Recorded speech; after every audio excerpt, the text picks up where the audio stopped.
Hi, thanks for joining us. Today we have, my name's Carissa. I'm a nurse at Western Wisconsin Health along with Molly and Jolene. They're also nurses at Western Wisconsin Health in the ER. And we have joining us and kind of leading us today, Dr. Sarah Looning, who is our pediatric provider at Western Wisconsin Health, and Dr. Joe Wahlberg, who is a ER physician at Western Wisconsin Health.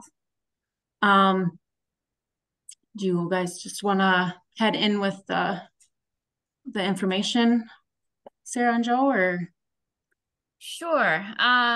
We drafted an outline kind of pertaining to when it would be appropriate to bring your child to the ER versus having them seen in urgent care or in clinic to see us.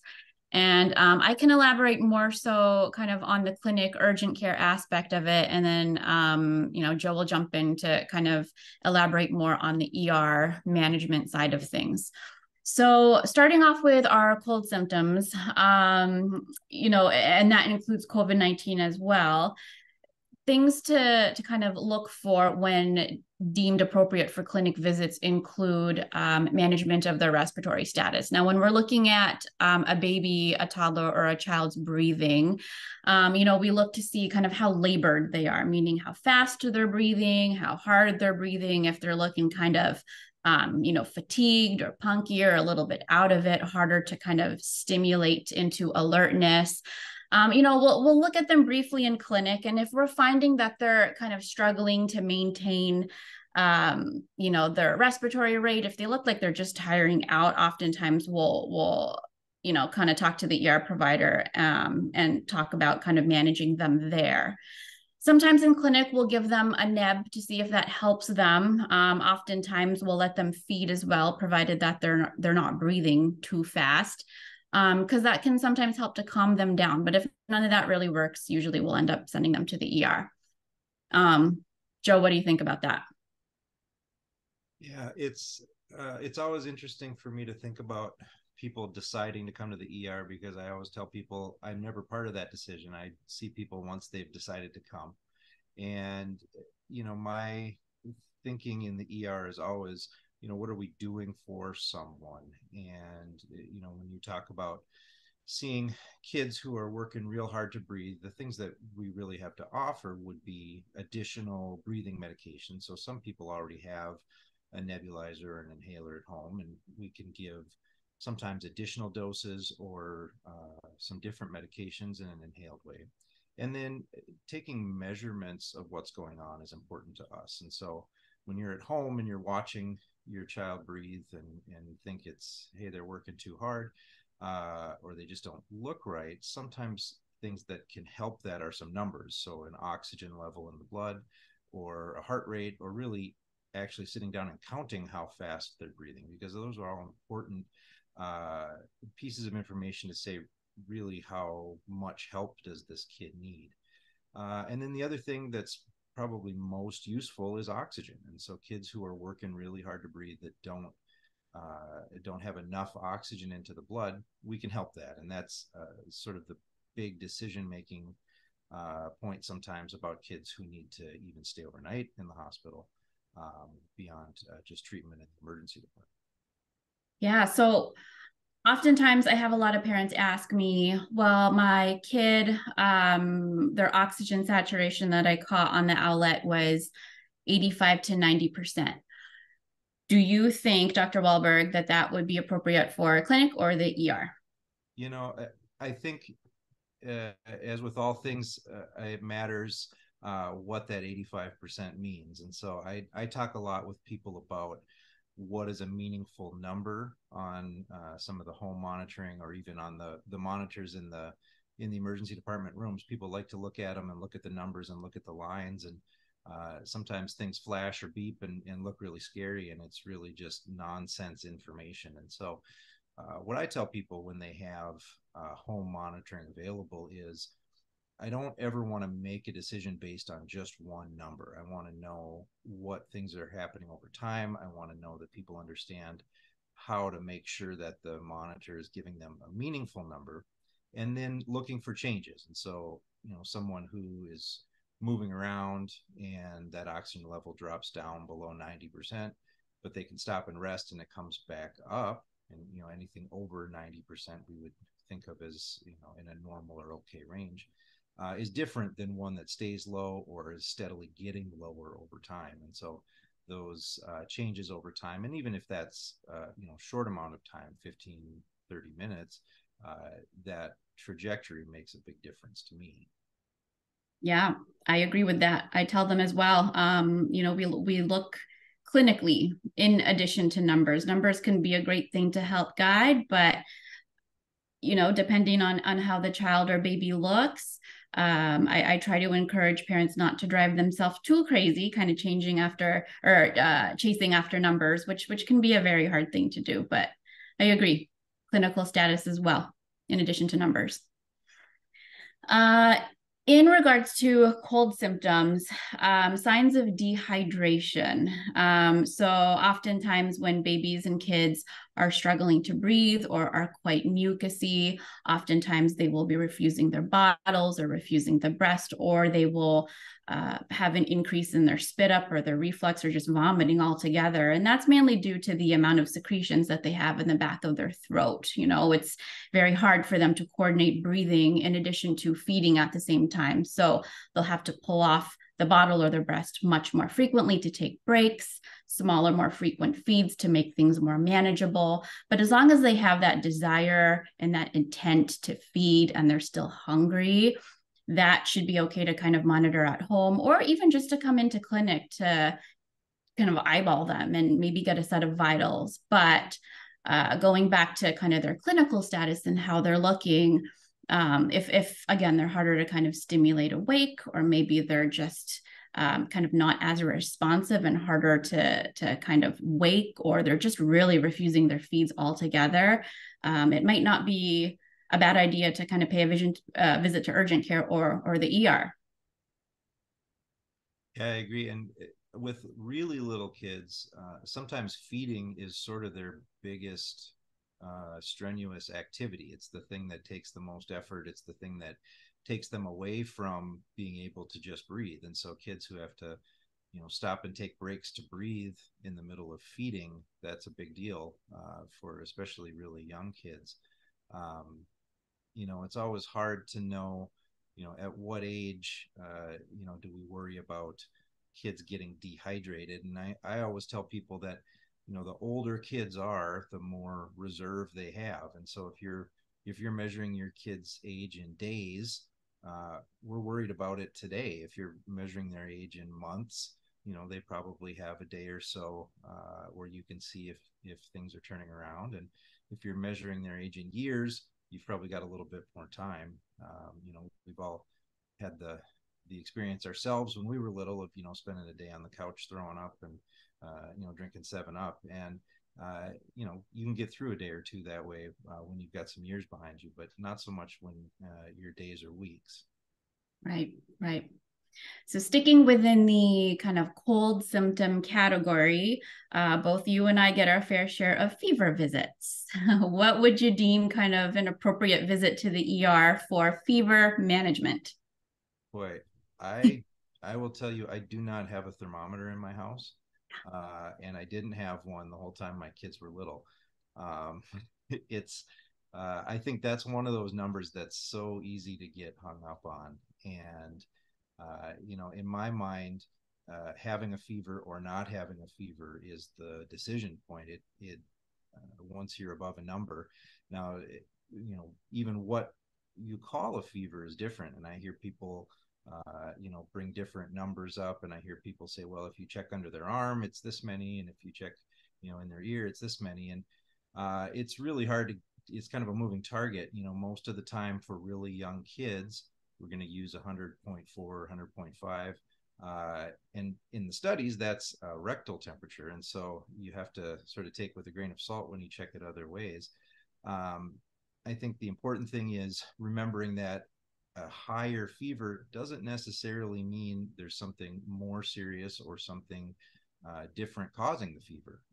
Kids overwhelmingly get fevers from viruses. If that number gets real high, it's probably a few more percent of them are going to have bacteria, but it's still most of them are viruses. And so Our fever is our reminder that we need to look for bacterial infections. Most of the time, we're not going to find them. Right, right. I agree. So moving on to management of falls, unless I kind of skipped over or missed something in the cold upper respiratory infection category. For falls, what would be appropriate for an ER visit regarding a fall?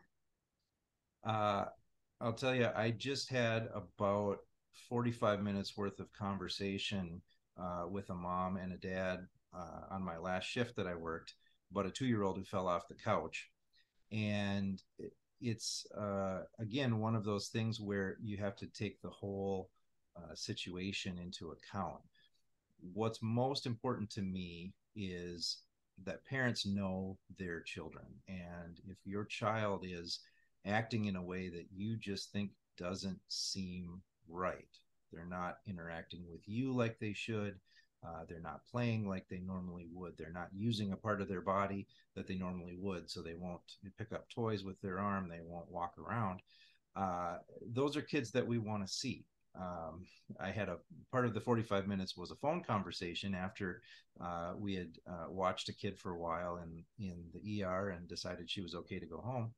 And she threw up after she got home. And, that's one of those things that we, put on the list of things to watch for, especially when kids hit their head. But it was the only thing. She was playing and she also threw up and then she kept playing. And so, we had another long talk about, well, does that mean we're going to do something differently? And, every kid's different. And, I always tell people there's no right answer about who we're going to go on and do imaging studies or other tests. You really have to take the whole thing into account. And so, when people go home and they say, well, what should I watch for? I can come up with, a list of things. And it's mostly what I was talking about before, not acting right, not interacting with you, not playing like they normally would.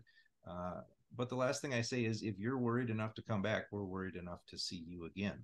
Doesn't necessarily mean we're going to do something differently, but that's why we're there, is to be able to take another look and sort of be that other set of eyes, because parents are sitting at home watching every little thing and worrying about it, and sometimes a fresh set of eyes can be helpful.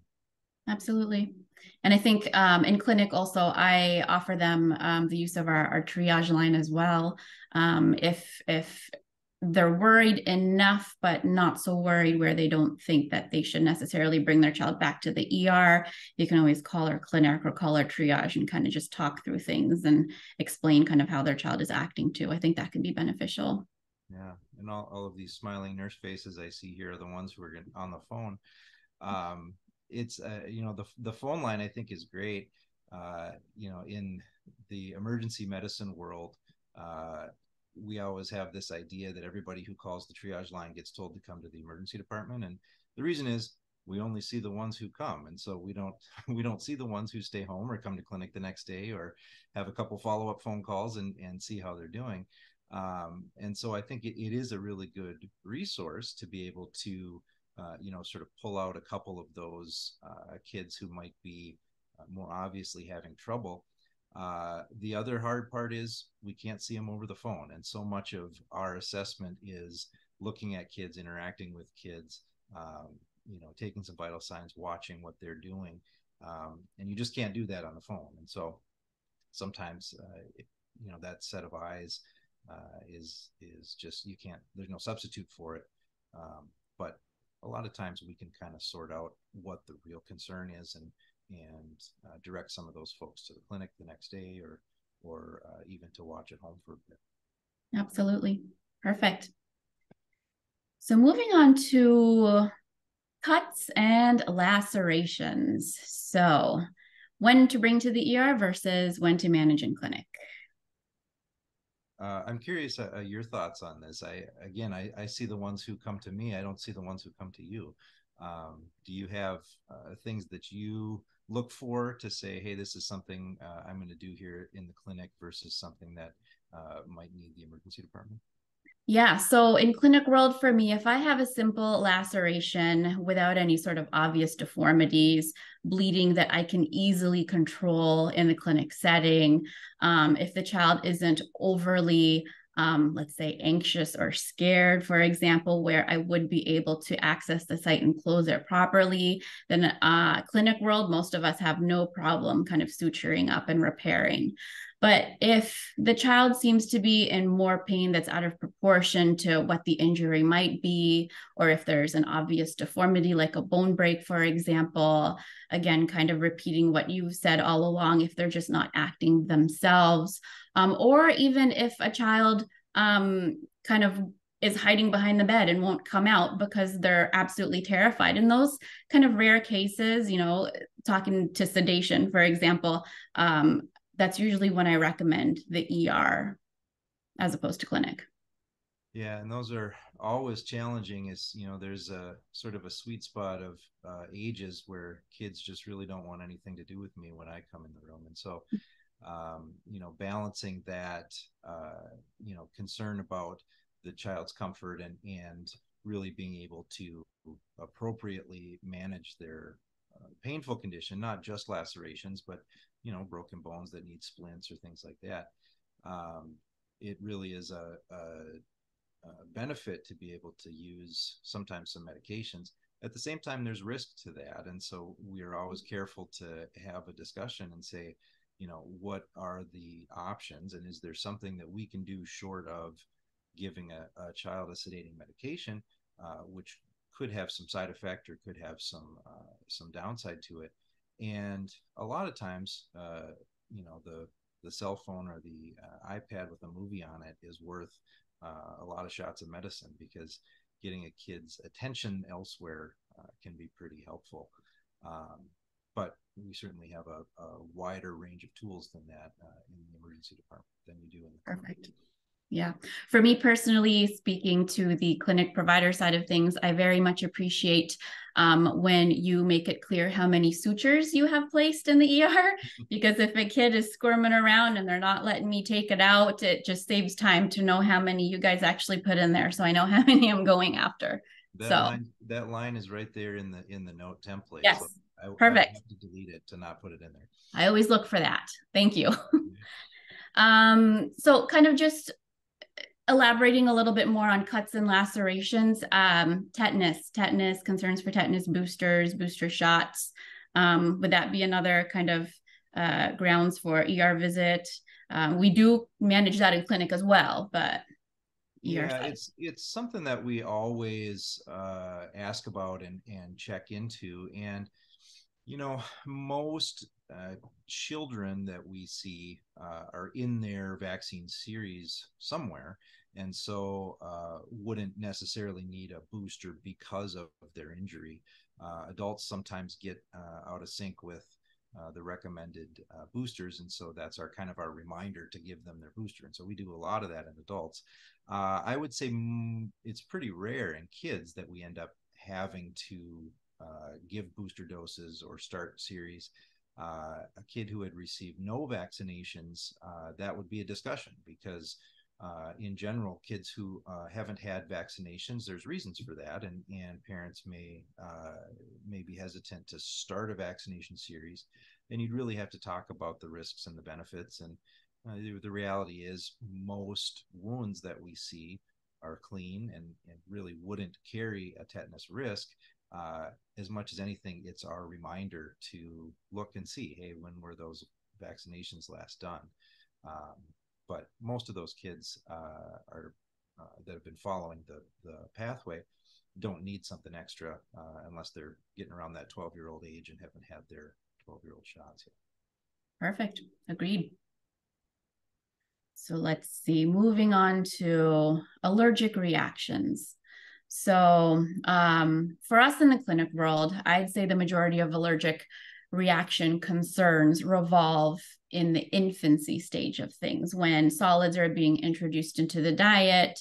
We have a list of the highly allergenic foods to kind of introduce before the age of 1 year, but still, understandably so, a lot of families are very apprehensive about introducing things like peanut butter or,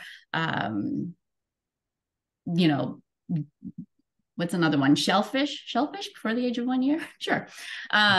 So a lot of times when it comes to allergic reactions, they'll ask, what do I look for? When do I come to clinic? When do they come to the ER? For me, I tell them, if they develop a little bit of a rash, particularly around the mouth or around the body, if they seem a little bit irritable after kind of having one of those highly allergenic foods, it would be appropriate to monitor them at home, and then also kind of to have Benadryl handy. And I do go over Benadryl doses with them as well, weight-based doses for them to be prepared at home.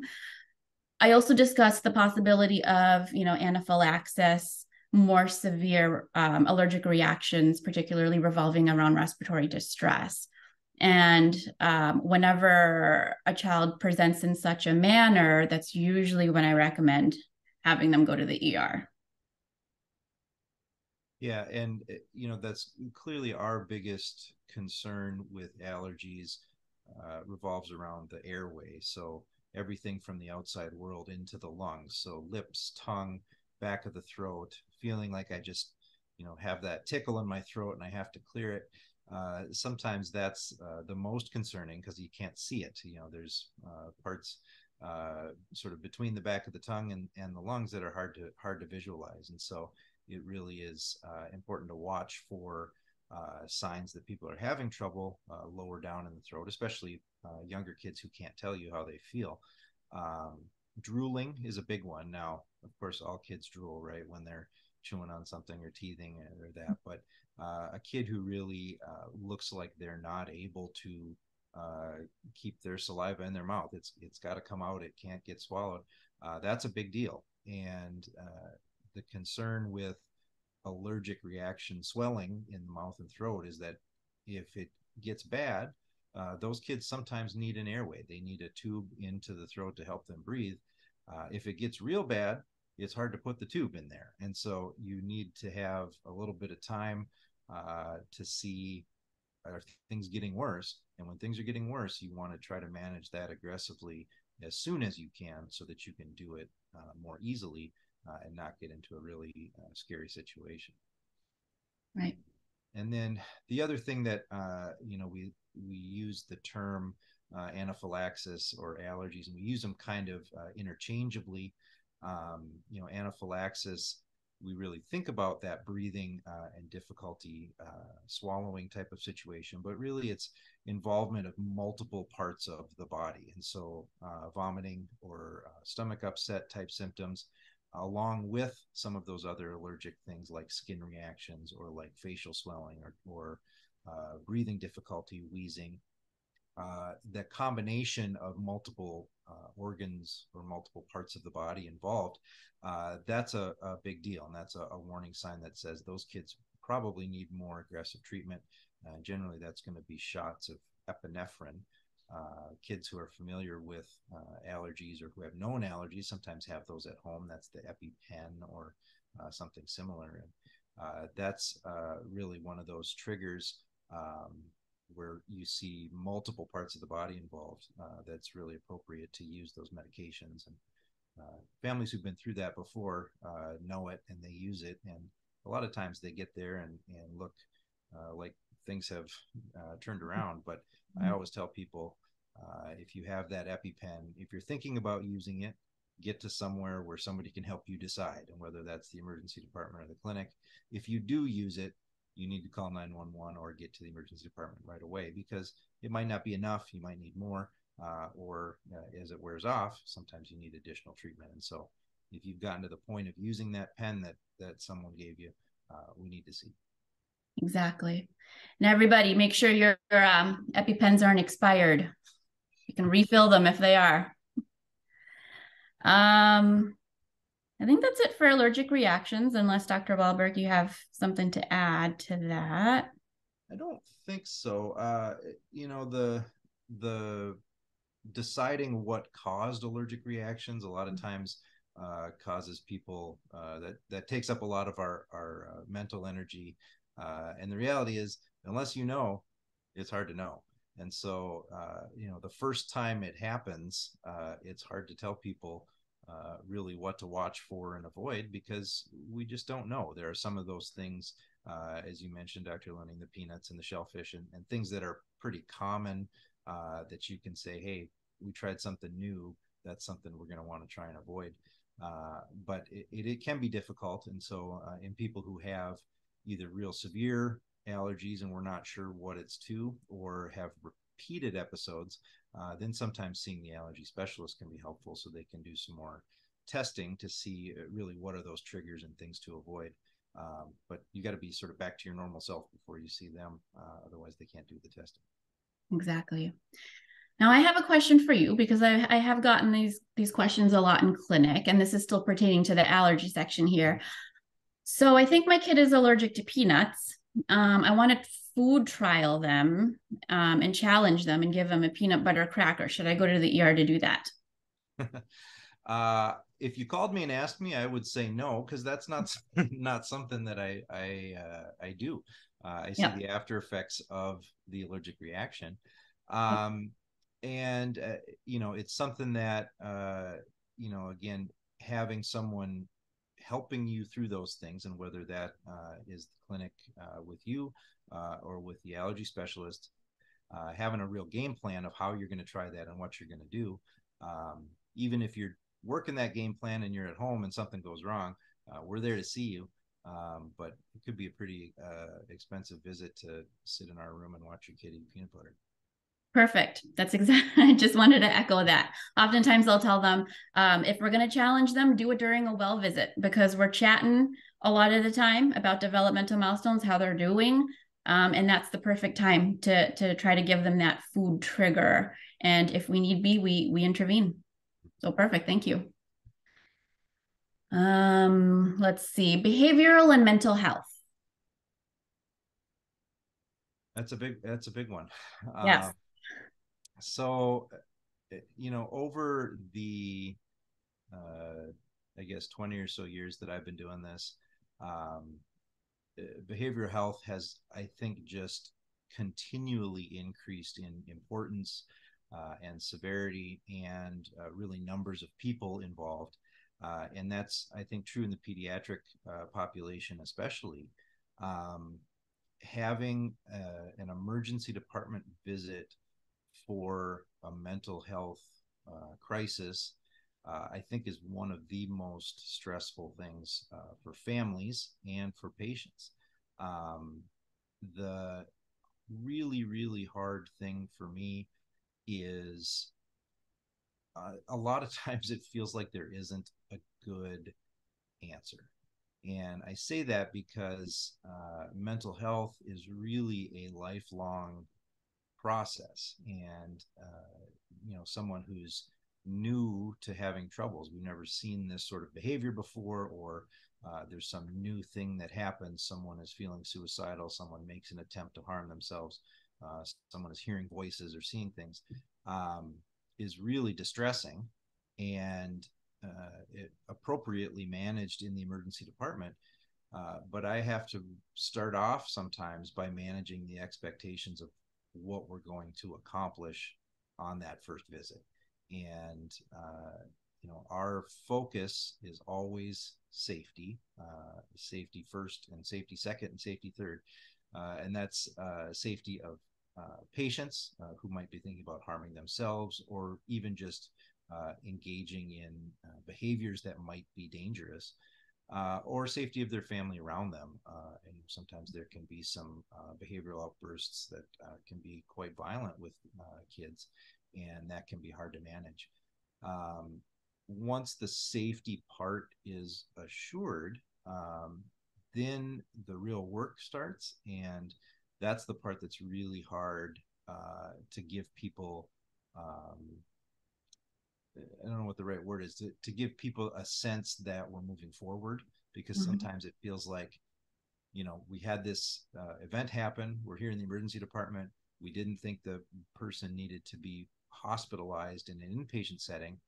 And now we're sort of going home again. And what is really the next steps, and what is the plan? And that can be hard to know, because it's different for everybody. It depends on what's available. It depends on what needs there are. And so really being able to start people on that sort of mental health treatment process, we can talk about, but there's not a lot that happens. We don't often start people on new medications and send them home. We don't often have someone there to talk with someone in a therapy type way. We can find resources for those things, but it takes some time. And I'm sure you run into this in the clinic, probably even more than I do, which is we're starting to have some concerns, and where do we go next, and what do we do next? Exactly. I would say, unfortunately, when it comes to behavioral health resources in our area, Western Wisconsin as a whole, and even into the cities, for pediatric world is just so limited. And the resources that are available, there's a long wait. They're wait listed. And so a lot of times, often in clinic, that's where a lot of the care coordination happens, where we talk about placing referrals, where we talk about contacting external sources for parents to call and hopefully help expedite scheduling. That's where we talk about possibly starting even a trial of medications to see if it helps to take the edge off, whether or not we're dealing with anxiety or depression or even ADHD, even some anger outbursts, provided that they haven't gotten to kind of the violent, aggressive stage where their safety and safety of others are possibly kind of at jeopardy. So clinic world involves a lot of care coordination and helping parents and families walk those next steps, because I don't think it's very clear or well outlined where to go, who to contact, what to do next, unless they've done it in the past. It can be very overwhelming, very scary. For the ER visits, when it comes to behavioral health, oftentimes I feel like, and correct me if I'm wrong, that you go to the ER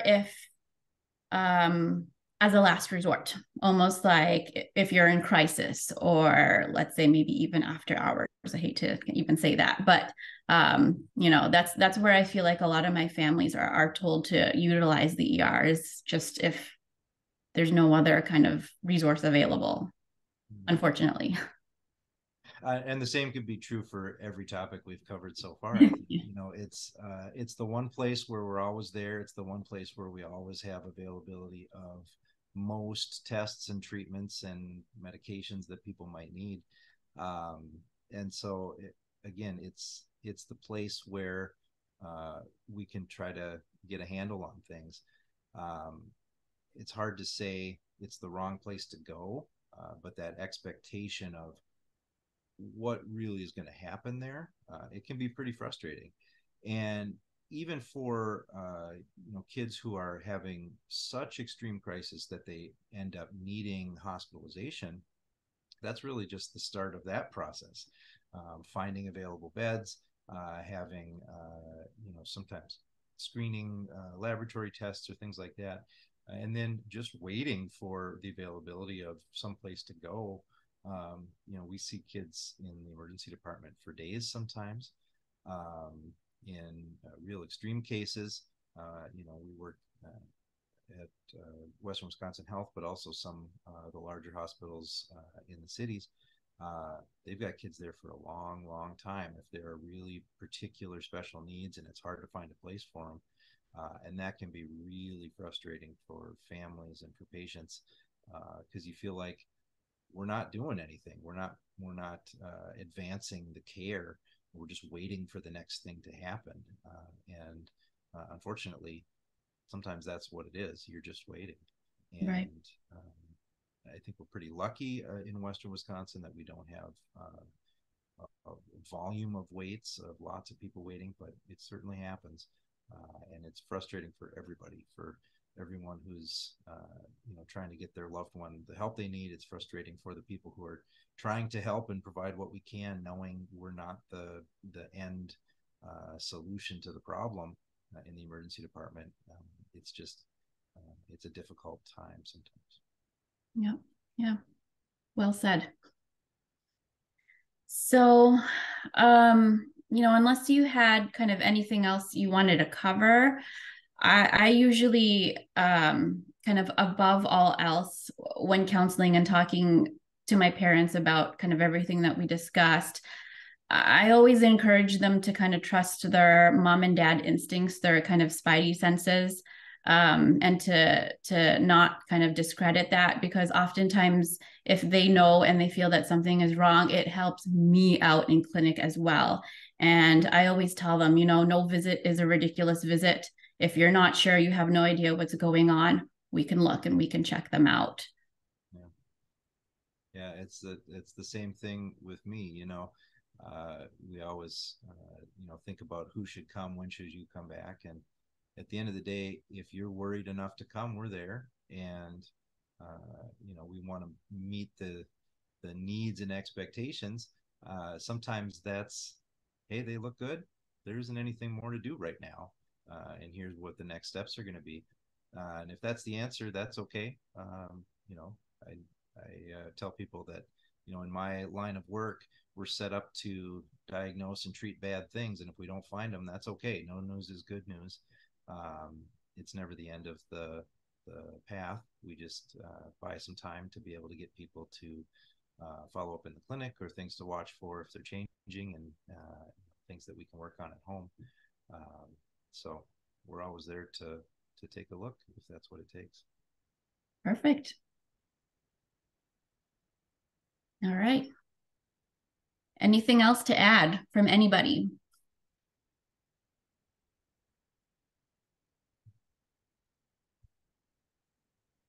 Well, thanks everybody. It was good to talk.